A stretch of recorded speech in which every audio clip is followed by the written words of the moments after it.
We divide 389 by 2 in long division method.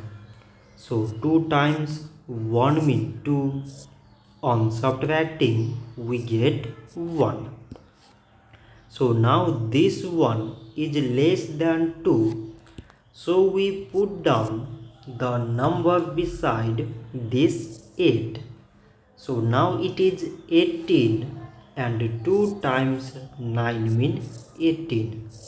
On subtracting we get 0. So we again put down the number beside this 9 and we remove this 0. So 2 times 4 means 8. On subtracting we get 1. So now this 1 is less than 2 and there is no other number beside. So we put here decimal so that we take 0. So now it is 10 and 2 times 5 means 10. On subtracting we get 0.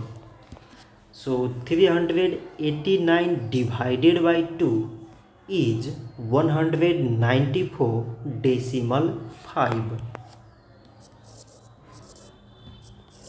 So this much for today and thanks for watching.